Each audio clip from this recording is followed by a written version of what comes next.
What is DYSUJO? We are the home for culture-defining brands, both ours and yours. 10 Over Surf Shop is more than a retail hub and event space.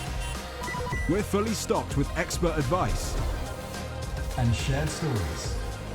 Stories in Longbottom and Wavelength Magazine, Europe's longest-running surf mag, connecting brands to ocean enthusiasts globally. But when you need to make an impact 24 times a second, Cassette can turn the lens on your brand and reframe how your audience sees you. Reaching the real world at the UK Surf and Skate Expo to over 10,000 people. That's real-world engagement. And when digital visibility is what you need, Marwick Marketing is your brand's ticket to that front page feeling. Because you don't have to surf or skate to embrace the flow state of marketing. These are our brands. Let's talk about yours. DYSUJO, the home for culture-defining brands.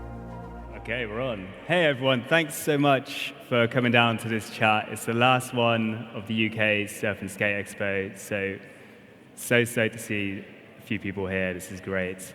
My name's Jason Locke. I work with DYSUJO. We are the organisers of the UK Surf and Skate Expo. I've been in surf media for almost the past 10 years-ish across various different platforms. Super stoked today to introduce Dylan Longbottom. Dylan's one of the greatest surfer/shapers on the planet, building a reputation for surfing some of the heaviest waves around. A brilliant competitive surfer, now a great free surfer. And he's also put together a team roster of die-hard Hellcats who had the penchant of sending it both over and under the lip. So Dylan, we're really stoked to have you here. How you doing? Yeah, good, thanks. Cheers for having us. Doing a European, UK shaping tour at the moment. Autumn come in the winter, it's when I come up, when the big swells come. So yeah, it worked good and stoked to be here. Thanks for having me. Great, man. Yeah, have you surfed? It was great to see the expo yesterday. Yeah, it's a really cool event. And you surfed since you've been here? No, I wanted to go out this morning, but I was working surfboards and catching up with the local guys. And yeah, but it looked nice. It was offshore. It was small. It looked cold, but I was keen. But I ran out of time. Yeah. So I just wonder if we could start off just right at the beginning of your sort of experience with surfing, and just run through when did you start to surf? What was your first experience, and how did this transition into becoming a shaper? Yeah, so I was pretty lucky growing up in Australia. My father was one of the original board builders. He was a glasser, and so I grew up all around factories as a baby, young kid. And then that time, like in the late 70s, 80s, 90s, it was a real special time building boards. And I was lucky enough to be in that. And then once I finished school and that, I didn't have the opportunity to make boards myself, and I was competing, and then we had our first kid, but then I didn't have enough money to do it, so I was a bricklayer, a builder, but then after like 6 years doing surfing and that, I really want to shape, and then I bought the planer and made my first board, and it was one of the best boards I've ever ridden. And I just fell in love with that, making your own board and testing it and then trying new ones, so yeah. And that first board, how special was that? Because I think, was that sort of the 90s when that came out? My first board, no, was, it was the 90s. It was 99. And it was so like going into a new world, and there's so much into making that board. And yeah, I was like, I was sponsored by Billabong then, and then I was riding this board, and it was the first ever air show. I made the final, I got second on this board. I got like cover shots, and it just went amazing. And all my shaping then, the years just all led back to that first board. Yeah, so after all my experience of shaping, I mean, surfing, I kind of knew what I wanted to make, but I just had to learn the trade. But it takes years. Like it's like surfing, you know. It's not something you're gonna perfect overnight, and it's a long journey. And it's like surfing or playing golf. You're just always trying to get better. Lifetime of it. Yeah, totally. Yeah. And so I guess some of those moments led to waves like this. Yes. Which is yeah. So basically, this is my first ever towboard I made. I was working on the Gold Coast then, and when Laird Hamilton was one of the first to start off, they used rubber duckies to tow into big waves, and then the jet skis worked out how to tow with the jet skis. So I was like, oh my God, we can start surfing waves like this. And this is a place called Shipsterns in Tasmania, in the bottom of Australia. And so, but no one was making towboards, so I was like, oh, I'm gonna work out how to make it. And I just, from my years of surfing bigger waves, so I had to make it heavy, a lot heavier. It's got like, this one's got 6 layers of 6 ounce. And I had to work out my foot straps, and no one made foot straps then, so I had to get it from windsurfers. And I had to put lead weights on it because you're going so fast and you've got to try and match the power of the wave. So I went to a wheel shop where they sell lead to balance wheels, and I was all these things all new. And then a day come, this is my first ever time I surfed Shipsterns, and my first ever time I tested my board. So it was a pretty radical day to test my board. I should have, going back now, I should have tested it in a beach break when I was like 6 foot, but I went straight into it. And the day was getting bigger and bigger, and I was just meant to be, you know. I think waves, you know, I was the right place, right time. And I grew up surfing like slabs and started going to Hawaii and stuff. And yeah, this thing come, and my mate Margot towed me in. And I was feeling, the board was feeling good, and then this one come, and you see all the steps, you know, and we kind of, you hit the step, you're in the barrel, and then it'd be a step, like it'd be like someone pulled the plug out of the ocean, and you got to jump in the barrel, land, and then if you make it, like that one, and I come around, and then I just stood there like this, and it was just unbelievable feeling. So that was pretty special, that board. Yeah, and then that led to Tahiti, to Code Red Day, and making boards all around the world, to making boards here, and that one's for Nazare, so we'll go into that a bit further. Yeah, so what year was this taken? This was 2004, and it was pretty cool. They have the Big Waves Awards, which was on tonight in California. Oh, yeah. And I won it was called the Monster Tube Award. And those guys from Hawaii, like Jaws, and yeah, I won the award. I got my first ever big check. And yeah, I was stoked, and it was pretty cool. It was, thanks. Yeah, it was a massive achievement for me, because the contests, I didn't say, they were always in small waves. When I come to Newquay, it was like this, and it didn't suit my surfing, so it was a massive achievement for me. And it was a pretty cool story, because I was laying bricks at the time, but I was going on trips as a free surfer for Billabong, and I was in Tahiti, and I didn't even think I was going to win, and they put me on the phone. I didn't go to the awards because I didn't know. I didn't have the money. And yes, I got on the phone, won it, and the next day we had a big tow swell, the crazy one. I don't know if you've seen the one where the guy driving the Red Bull ski, he jumped off the jet ski, just missed my mate, went over, he had to duck, and the jet ski went over the falls, and I was out the back. And but the night before, Andy Irons, who was a world champ, most famous, he brought my check. He stayed with me because he was a Billabong, and I got my check by Andy. So it was pretty cool. Yeah, yeah. That's amazing. So yeah, it's pretty sick. So how did your relationship with shaping boards, because this is obviously very different from where, we're only talking a space of what, sort of 25 years-ish, and it's all kind of progressed at a rapid rate. Yeah. What do you think has been the main sort of things that's changed between how this was shaped and how the sort of technology and ideas behind it and where we are today? Yeah, it changed a lot. Like, so this is like nearly just before removable fins like FCS2 and Futures. They're all set fins back then. So yeah, that's been a big thing. Phil's here, he's a local legend glasser and he knows all about that. And my father, they were all just set fins, you know. It was so much harder work for the glassers and sanders. They're the real backbone of our industry and work hard. So the fins have changed so much, the boards have changed a lot, and it was me going out and testing them and then going, oh, okay, I need to change this, I need to go thicker, thinner, I need to go heavier. And then I got invited to come work in Europe and shape boards for Nazare, which is the biggest waves in the world, like, so, which nearly killed me testing the boards.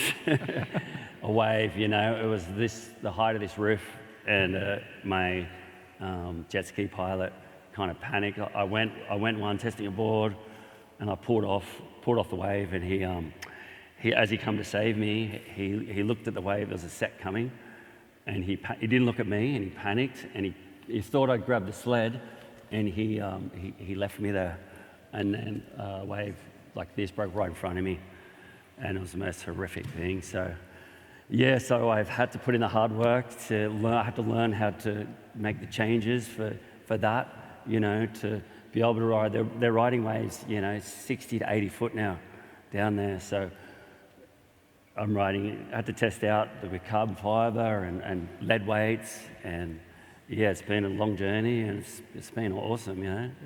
And what's the difference between shaping for someone like Nazare, which is big, fast, yeah, and something like Shippies, which can be highly technical? Yeah, so I'll probably go on the next one. Well, that was the same day at Ship Stearns on that first ever tow board, but this is Chopu. So then this is a completely different board compared to Nazare. So Nazare, this one here is for Lucas Chumbo, one of my team riders. He's like the best big wave surfer in the world. And then, you know, I liked more, which is like riding mountains with like moguls, like a snow mountain, a moving mountain. So it was really different to what I ride here, which I've been going here since mid-90s to Tahiti. It's called Chopu, a lot of you know. So the boards are completely different. There's a lot more curve. You can see the curve of the wave. It's, you know, it is so round. And on these boards, I was doing a lot of testing and developing, and same again. I had a lot of wipeouts, trying boards, like, and I went, nah, this is not working. I go back home, change stuff, and after since the wave before, this day come, it was called, it was 2011, and it was called Code Red. It was the biggest swell in history to hit Chopu. It was called Code Red because the French authorities said no boats, no jet skis, no one surfing, and because it was in the middle of the World Tour contest. And then, yeah, so this day was crazy. They said it wasn't allowed to go out. I pretty much had to steal the Billabong jet skis, tape them up, and by the time I got out there was no one surfing. And me and my tow partner, Laurie Towner, who was also on my boards, he's been my team rider for like 20 years, we went, oh my God, I reckon we can give it a go. There was no one surfing them, but it was scary, you know, it was super scary, but I knew I was ready. The boards felt perfect. And this was my first wave, and Laurie towed me in, and I let go maybe a bit early, a bit deep, and I was like, oh no, but I knew my line. I pumped, and I backdoored this section, and you see how deep I was. And from years of surfing it, and the boards and the fins, the board just went perfect, and my line was perfect. And I'm going like at least 50 kilometers an hour there. I'm hooking, going so fast, just hanging on. And I could see myself, I was going below sea level, and my view right there was ridiculous. I was like out of this world, you know. I was going down into this hole, and it was just so wide, but I could feel the power, and I was like, I cannot fall off this. This is gonna kill me if I fall. And I just held on for life. You see, I'm like gritting my teeth. I'm like, oh, and I made it. and I come out, and as it closed out, just kicked off into the channel, and there was people like sitting on their boards, like some guys I know, like it was Owen Wright, there's guys that kind of, and they would just come over and just cuddling me. They couldn't believe what I just witnessed and what I'd done. I was just like, oh my God, like, what? How did I make that? I was like, it was one of them. You know, when you get a good barrel anywhere, it's good to get something like that. And then riding your own boards, it was pretty special. Sure, and how long did it take for you to come down from that feeling? Oh yeah, it took a while. Like, we sunk a lot of beers just to let that day. Yeah, it was luckily no one got injured that day. And I was stoked for my surfboards because the only one that made the boards, the only guys that made waves that day were on my boards. So I was like, yes, my boards worked, you know, like, so, and that's the thing. A couple of shapers go, how do you do it? Like, because on these waves, you cannot make errors because you can get seriously hurt. So there's a lot of risk for me and pressure. So I guess by testing the boards, people trust me as a shaper, and yeah, I get to live it and breathe it, and yeah, and then keep evolving of making boards, different boards. Yeah, and do you think that trust that surfers have in you, that plays well into having like a roster, like a good team as well? Because yeah, surfing waves like this and people seeing that generates its own sort of gravitas. for sure. Rather than just relying on yourself, like, oh, like that feels good, and I think it's right, by having some of the world's best. I've had Laurie Towner, he's like one of the world's best all-rounders, and Lucas Chumbo. I've worked, you know, and having these, and Matahi Drollet in Jopu, he's like the best out there, and have these guys riding and doing that on my boards also is like, and then they give me feedback for me to keep making little changes, and they give me feedback, and then I see what they're doing on the boards, whether at Nazare surfing 68 feet, or they're surfing Chopu, or they're surfing 2-foot Fistral Beach, you know, on my shortboard. So yeah, it's good to have the team riders and have that feedback. Who gives you the best feedback? Oh, they're all really good. Like all my team riders, they're all like really great personalities, and they become like family, my team riders. So we're quite close, and especially because we do this stuff together, so we create a really good bond that's nearly unbreakable, you know. Like for that day with me and Laurie, it's, you know, went down to history, and like we're like brothers for life, you know. So, and now with Lucas, and so yeah, it's really important to have team riders, and I need them and they need me, and yeah, a special bond. Talking of special bonds, because Summer, your daughter, Yeah. is also part of the team. Yes. So yeah, my daughter, unfortunately for my wife, but she has to deal with. Like it's hard for her because we've been together 33 years, and she doesn't like surf. Like she gets scared. She gets worried for me. I'm like, I'm sweet. This is what I do. But now my daughter does it. She follows me. So, yeah, she's come to Chopu 2 years ago. She had a crazy wipeout. It's really scary for me. But then she's had the most craziest.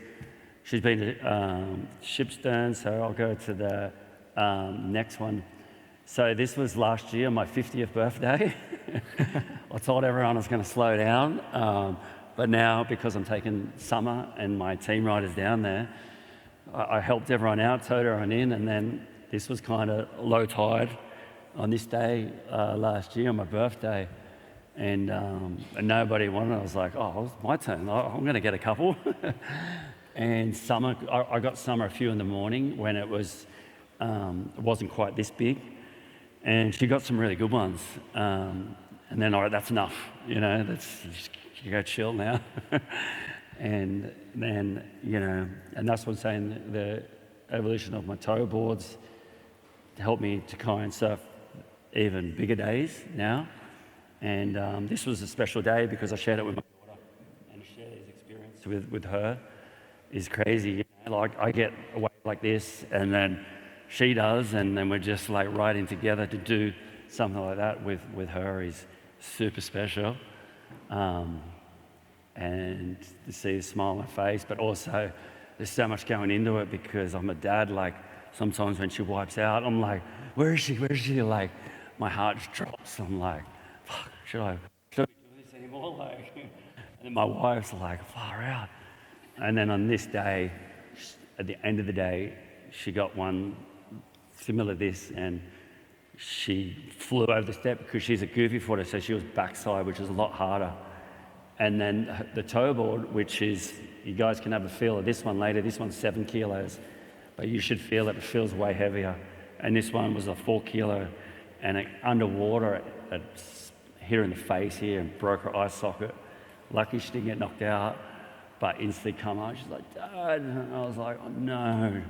And her eye just went above here instantly, and it was heavy. So, but that's probably the worst happened. And then, but she's like me, you know, she loves it. She knows how to deal with fear, and yeah, we traveled together, and it's, yeah, like I said, it's really special. How do you balance then having Summer as daughter and Summer as team rider? Is that two different versions of Dad, or? No, not really. It blends into one. She's really good with the boards because she's been surfing. She's like 3 years old, and she's got so I'm actually teaching her how to shape, and being a female shaper because there's so many women surfers now in the world, from little girls to experienced and elders. So it's good to have her as a team rider and a daughter, so it all kind of blends into one. And yeah, it's nice too. I said, look, you know, she's traveling with me, and when we're at home, you can come and learn how to shape, and be good to be one of the first female shapers in the world. And so yeah, so in between, she works at the wave pool and helps me at work. Just carving her own career as well. Yes.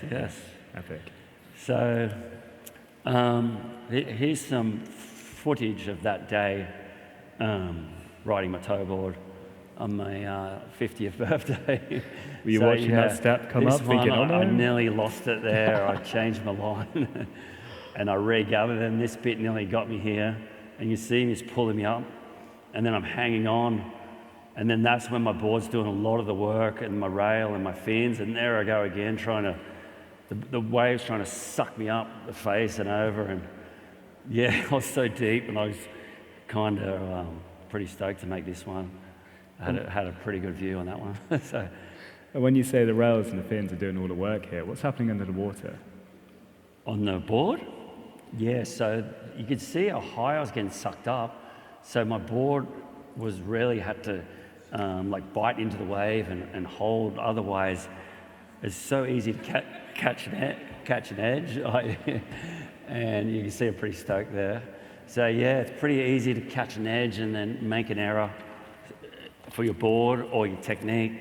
And then if you make an error, you know, that's why it feels so good at the end to make these things, not just for the view, just to like ride inside this thing and come out.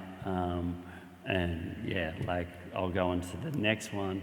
You know, tube riding for me is the best feeling for surfing you can get. You know, your energy that you can see a wave, and we ride them. We go around the world chasing these things. So, and this one's on a normal board. This is like a short step up, and this is in Indonesia.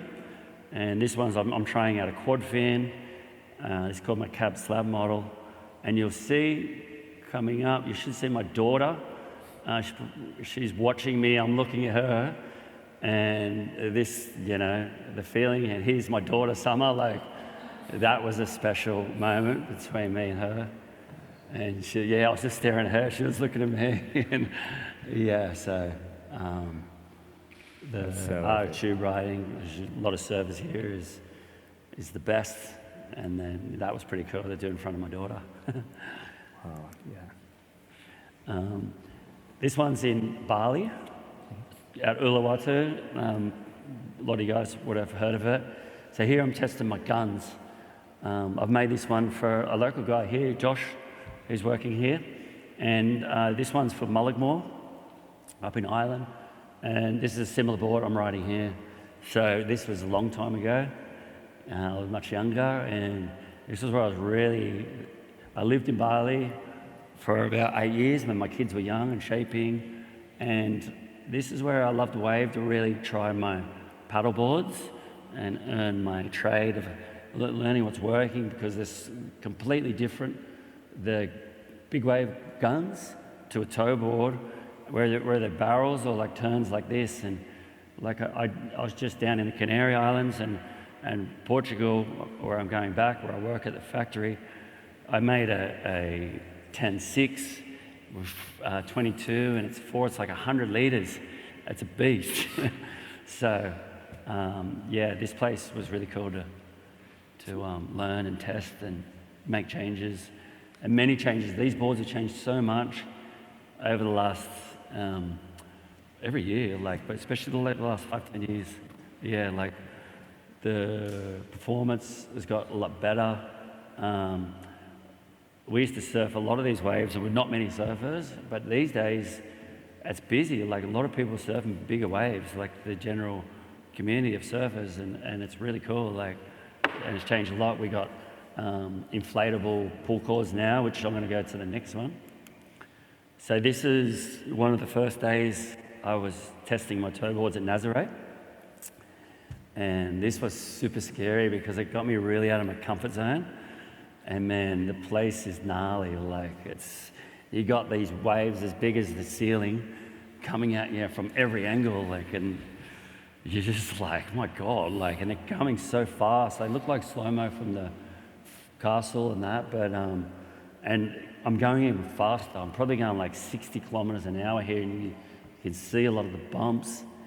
And so this is where I've done a lot of testing, where I make boards at Portugal Surf Factory. I've been doing it for 8 years there now, because Nazaré was, they only started really surfing in 2012, and that's really going super fast. And I've got to test the boards with all the guys, and that's where we've really had to change the boards. And the guys want the bigger wave. We want the world record, which is like 88 feet. So we're going for the 100-foot wave, and I'm the one making the boards for them. And it's really critical because you do not want to fall on a wave like this. And that's what happened to me. It was my worst nightmare. And I was like, I couldn't believe I got in that situation. And I was super lucky to survive that one. And I never, because I'm an old guy now, but we never had the inflatables. So it was the first time I ever used it. And I went, man, when that wave broke in front of me, I just pulled him. And then I got like a balloon on my back, and it pushed me about that deep, like 60 foot deep. And it was like a train hit me. But I had to just let go, let it take me. I could not use any energy, otherwise I would have drowned. And then the inflatable started working. I felt myself starting to come up through the turbulence. As I got to the surface, I was nearly about to black out, and I just got there. But then when I got to the surface, got a breath, there was another one coming at me. And I was like, no. But then the first one was the worst one. So, yeah. There you are. It was hectic. Yeah. This is pretty sure, yeah, so this is my daughter Summer. This is down in Victoria, in Australia. And so that's me towing her in. I'm guiding her, yelling at her, make sure you do this. Yeah, this is a really special day, this one. It was a reef we never surfed. It's quite scary out there too. This is kind of really sharky. So at the same time, I'm worried about the waves gonna hurt Summer or hit the reef, and then you've got to deal with the sharks too. So we're trying not to think of that. So yeah, she does really good on this one. And this is a board we shaped together for her, and a board we've been working on for girls. And yeah, I was pretty stoked. She got even a bigger one, but oh yeah, she gets worked on this one. And then she actually pushes you straight on the rocks. And then so I couldn't get her, and she got washed up in the rocks. She's trying to climb up the rocks, and I'm like, jump out, like, or just run up the rocks, just get out of there, because you're kind of getting smashed. So yeah, that was a pretty wild day. So just to touch back on that a little bit, you're saying that was a Pardon? Just to go back on that a little Yeah. bit, you're saying the board that Summer was riding is one that's specifically made for female surfers? Yes, yeah. So we just wanted to change the girls got different power to us and using different stuff. So we're just trying to make it to suit her. And then her line she's drawing, she's a lot lighter. So yeah, just trying to make it work for her. And then that's what for teaching her to shape, you know, for the girls' bodies and different guys, and just adjusting them a bit. And because the girls, we're making for everyone from the beginners to the experience. And girls are like surfing crazy waves now and ripping, you know, or we're making mid-lengths and longboards. So yeah, making a bit of everything. Right, yeah, perfect. Yeah. This is a slab. As you can see, the waves doing pretty wild things here. It's actually going square. So these are the boards I really tested, and these are the waves I really like surfing. You'll see, because to get paddled into these waves is really hard. It's moving so fast. This is coming out of like really deep water and then just super shallow. So for me to get into these waves, I had to make much thicker boards to get the paddle speed, and then to get your feet to get to there. So it's really quite hard. And then to try and make it. But this one I nearly got through, but that last bit got me, and it got pretty smashed. But lucky I didn't hit the reef on that one. Yeah. Not on that one. Yeah, not that one. Yeah. That's great. This is another reef, like again, where I was learning my trade as for barrels and slabs around the world. And this day was really special. I took a couple of really good surfers, a Rasta and a couple other guys, and it was just perfect. You can see how clean it was. This one's like out to sea and it's super sharky, so this one's really gnarly. So you're not just worried about the wave, you're worried about the sharks, and you're trying to there's a lot going on. Here's me in the shaping bay. Quite a dusty environment. But this is, since I started, we were talking, when the waves aren't pumping, this is, unless I'm with my kids and my wife, I'm spending all day in my shaping bay, making boards for people around the world. For here, I travel to Europe and Bali, and so pretty lucky to travel the world now, and been shaping for nearly 30 years now. And just making tools and trying different stuff. So that's where I spend my time, creating all this stuff and fine-tuning. And do you get as much out of shaping as you do surfing? Yeah, I actually do. People ask me, because I'm so busy these days and spend a lot of time doing it. But I like it. It's I got my headphones on there, and I put your favorite music on. You kind of just get in the zone, I actually enjoy it. Bricklaying, I did enjoy it. It was hard, but shaping, it's my happy place, and it's me and the board. It's good music on, or you listen to a podcast or something, and you just kind of. It's like when you're surfing a wave. It's just you and the wave. And when I'm shaping the board, I'm thinking about who I'm making it for and what wave it's going to be surfing for. So if I'm shaping a board for you, I'm thinking about you and your waves around here and what it's going to do. That's what I do. The shaping philosophy. Shaping philosophy, Try and put that into the wave, into the board. Yeah. Put good energy into the board and go, this is going to work for this wave for you. Or whether it's, I'm making that board, I'm thinking, okay, this is a board for 60, 80 feet. I'm thinking of that wave while I'm in that shaping bay. For example, this wave is a wave at home. It's super close to the rocks, as you can see. And it's another wave where then I go back. My shaping bay here is in Australia. And then I go straight back to that, and I think that surf, I go, what did I learn from that surf? What I learned about my board, and that's why I said I'm constantly learning and picking up new things and changing, and the boards keep changing, whether it's with technology, especially my shaping. I'm measuring up my fins there. So it's pretty good to go from the surf back to shaping bay, and it's pretty fresh, you know. So I think that's what's really helped me as a surfer shaper, is going, you know, whether I've come straight back from UK and learnt the waves to surf here, or back home, and then take it to the shaping bay, make them changes. Great. Yeah. So yeah. I'm more well known for my big wave boards and surfing, but it's the short boards that I really work on, and I've been doing it. That was my first ever board, which is like this one, for high performance surfing. So these is what probably make the most, the numbers, like for people around the world, for high performance surfing, which is super technical boards, to make you want to rip, surf the best of your ability. And I love surfing waves this is Indonesia, up in the Mentawais, which is perfect waves, as you can see. It's, so this is a place where I love taking heaps of boards. I go there each year. This year I take surfers on trips, and I take 20 boards, and we test all the boards, and it's a perfect place because you have this perfect canvas like this wave here that you can, you know, you can really rip into, get barrels, but you can really test boards and fine tune them.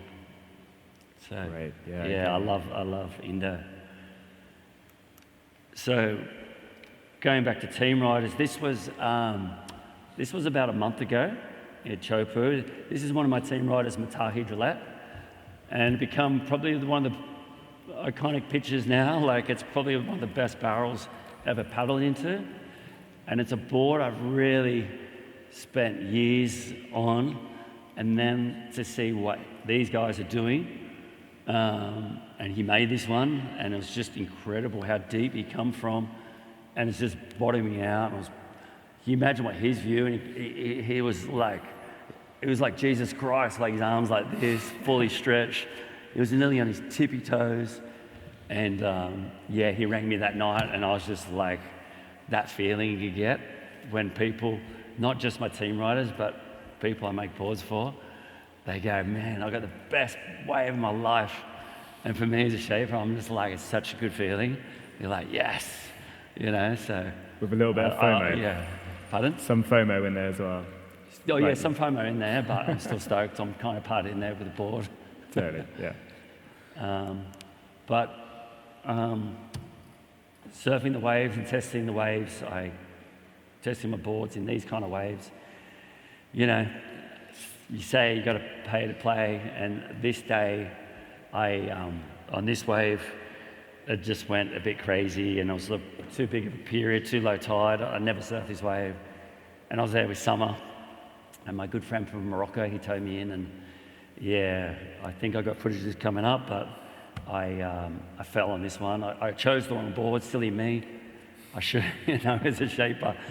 And I tried a paddle board, but I should have had my tow board. And unfortunately, I got sucked over really bad. My worst wipeout was this wave. And I got sucked over. And on the bottom, it's like pinnacles, these sandstone pinnacles about this high. And I got just thrown over the falls and just pinned on the bottom, straight onto my chest. I was so lucky it didn't hit my face. And I had an impact vest on and a thick waddy. And I didn't know, but I broke all my ribs into pieces and punctured my lung. So yeah, it was pretty gnarly. I couldn't breathe. I was lucky to survive that beating because I got instantly winded. But silly me, I had my daughter there, and I stopped her from surfing that day. I said, no, it's too heavy. But the next day it was even more perfect, so I went, you know what, there's nothing you can do for broken ribs.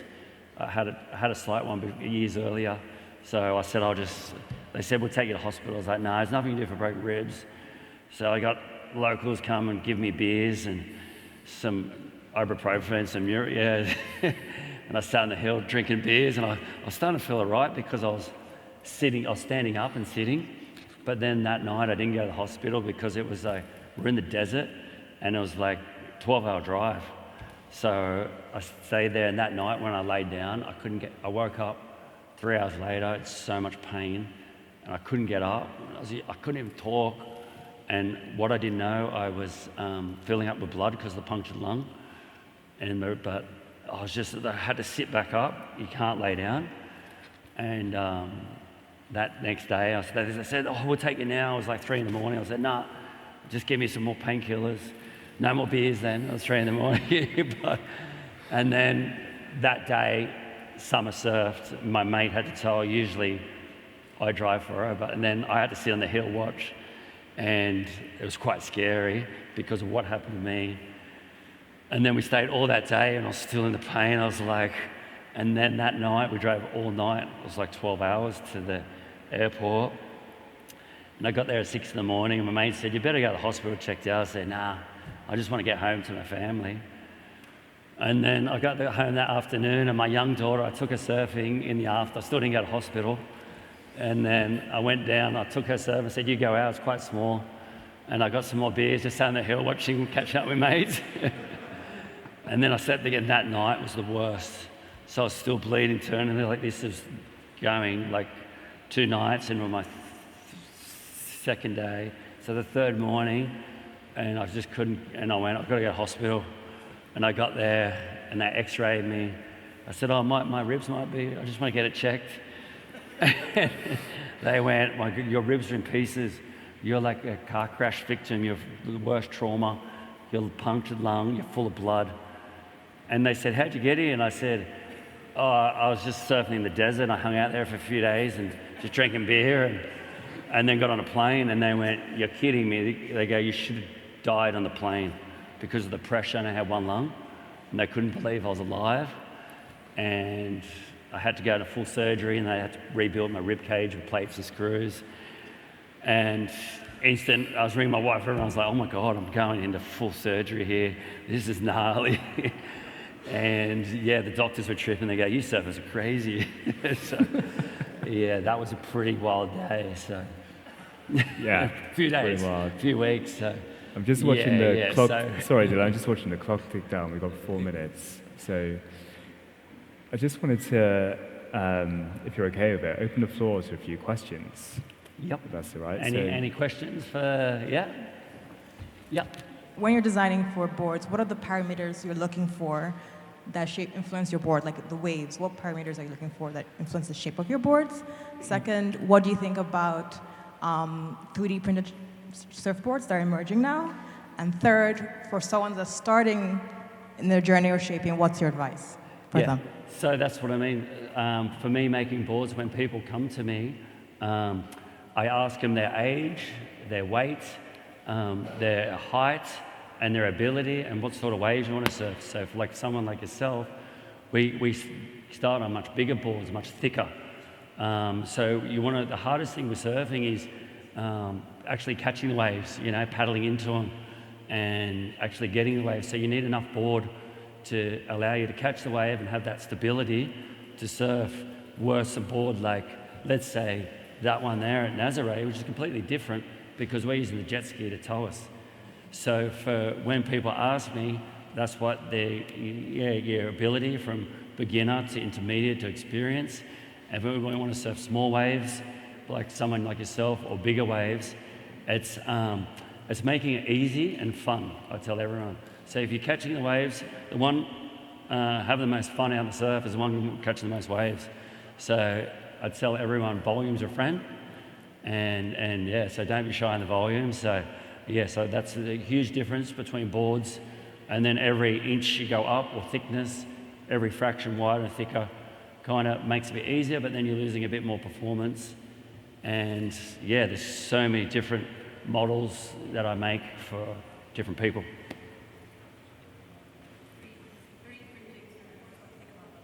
Pardon? What do you think about 3D printed surfboards? 3D printed, but so 3D printing has come out, and I haven't seen one in real life, and someone seen them, but how far we've come with surfboards and what I'm using with foam, fiberglass, I can't make what we're making, the 3D. They're kind of like a big plastic thing. They don't have the flex or the flotation, because these have the flotation and the flex, be able to float, where the 3D printing can't do that. So, which is kind of good because we didn't want to really go down that road, and surfers like it to come and they meet me as a shaper and let that relationship catch up. We talk about what you're going to make, and there's still like, we're still hand making, which is pretty rare these days compared to other industries, and every board is different. Whether I make a board for someone over there or for you, it's a lot of it's custom made. So yeah, the 3D printing couldn't do that, and yeah, so it hasn't really taken off at all. Your advice for someone that's starting out and shaping? Okay, yeah, some advice is learn like I did, was basically is you got to find somewhere that's contained for the dust and make your racks, but it's a really long process, and it's kind of good if someone does it because then they give us a bit more respect as a shaper. And then you got to buy a planer and a blank, and it's a lot of work. So yeah, it's kind of really hard to learn to shape, because to have that facility, some people have done it in their garage, and they've done it, and then they were planing and foam just going everywhere, like just covered in every corner of the room, and they're like, oh, I'm never doing that again. So yeah, it's very hard and takes, you know, takes years. No worries. Hey. Hello, mate. Hey. Couple of questions from Kalila and I. Yeah. Kalila's 7. She started learning a couple of years ago when you were 5. Yep. Do you have any random suggestions for helping your daughter just do all things surfing and yeah, just having fun and progressing? Just anything to do to support your daughter? Yeah. And your question? Have you ever met Bluey and Bingo? So it's really good age to learn, you know. I got a son and 2 daughters, we got 3 kids, and you know, as a father-daughter relationship, it's the best thing ever to learn to surf and teach them how to surf. And one of the main things, and I tell a lot of parents like yourself, is, and you're lucky you got super nice waves to learn surf here, nice and mellow, beach breaks, and it's making sure you don't take them out in bad conditions or it's too deep for them. Stay in the shallows, and I know a lot of parents have taken them out the back and on the wrong days, and they've got pumps, you know, and then they got scared and they never want to do it again. So it's making sure you pick the right days, and I always stay, whenever I took my girls, it was always in super shallow, and I'd drag them out, which you do, we drag them out, it's hard work on Dad, and we flick them on the wave, and then they're surfing all the way to shore, you know, and when they fall, they're falling like this deep, and they're like, woo, this is sick. So that's the big thing for teaching kids, is just step by step and let them enjoy it, and it takes years, and then just have them as small, and then it's like a progression as they get older, but just keep it fun and don't scare them. Yeah. We've all done it, but yeah. And then, you know, it's a like I'm doing with Summer and my other, you know, it's a bond that you have, and you surf together, and you do it your whole life with your kids. You know, it's a pretty rare sport. You can do that, but the only problem is they drop in on you all the time. I think we've got time for one more question. What was that? No. Have I met? Oh, sorry, guys. No, I haven't. No, I haven't. No. Yeah. Hi. Hello. Hi. Have you seen much progress in glassing technology from way back when to now? And do you see any, because you obviously got PU and epoxy, do you see any innovation in that area when making surfboards? Yeah, for sure. You know, like I go back to when my dad was glassing in the 60s and 70s. It was all 10-ounce glass, and then I went to 8, and huge longboards. That was the longboards only. So then to change so much to my era, and then obviously the epoxies come in, the EPS and the resin for short boards, performance boards. So we've changed a lot with technology, but the traditional polyurethane and the resin we use is still like the best. And then the epoxy's coming in, but that toe board is actually an epoxy. And then we're using carbon fiber, and we're trying a lot of different stuff with flex.